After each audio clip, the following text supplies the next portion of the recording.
salaamaaleykum sama gars yi ñu ngi leen di nuyu di leen ziar di am mbégte dajawaat ak yéen tey ci beneen vidéo dara wax ci tiis bi nga xam ne dafa wàcc suñu kaw ki nga xam ne mooy Pape Bouba Diop ancien international bu Sénégal moo génn àdduna tey ci feebar bu yàgg boo xam ne tëral na ko moom nag la ñu xam ne nii dafa génn àdduna wax dëgg yàlla ñu koy jaale Sénégal yëpp ak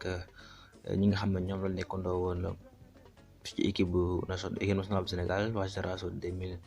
2002 ak famille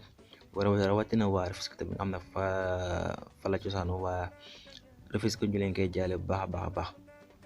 nekk na ko xam tamit yaakaar naa kenn doolu ko présenté ci football bu Sénégal ndaxte fexe na bu bind ci turam parce que moom mooy premier joueur sénégalais bu dugal ci coupe du monde mu nekkoon suñu diggante ak waa France nga xam ne bokk na ci bis bi nga xam ne kenn dootu ko fàtte ci histoire Sénégal mu nekkoon joueur bi nga xam ne moo dugaloon bii boobu noonu waaye ci fàttali bu ndaw moom mi ngi juddoo Rufisque 28 janvier 1978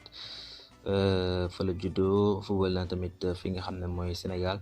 football na Saltigué football fi nga xam ne tamit mooy waa ak Jaraaf bu Dakar doog a dem fi nga xam ne mooy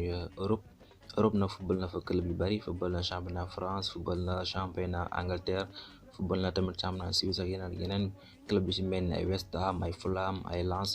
football na fa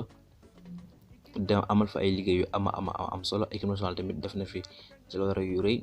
comme ni si tudd sànq mi nga xam ne mooy premier joueur bu dugal bi ci coupe du monde tamit football na fi 63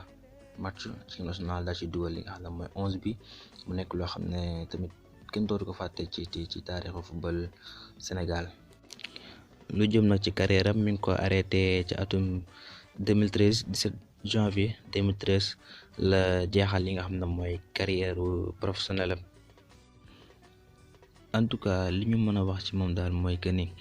bégal na population bu Sénégal ndaxte bu ñu fàttalikoo bis boobu rek mbégte bi nga xam ne Sénégalais yi amoon nañ ko te mu bokkoon ci yi nga xam ne ñoo waroon na loolu lu rëy la en tout cas ñu koy ñaanal fi mu jëm gënal ko fu fi nga xam ne moom la jóge tamit yàlla jégalu ko ay bàkkaaram te àtte ko ci yërmandeem te dégalu ko ci aljanaay firdawsi kon sama gars yi li leen indiloon tey bu leen fàtte ba tey yéen ñu abonné ko ngeen abonné tamit aimé vidéo yi jox seen xalaat ci commentaire yi ci leen jox dig daje ci beneen vidéo jaa ngeen jëf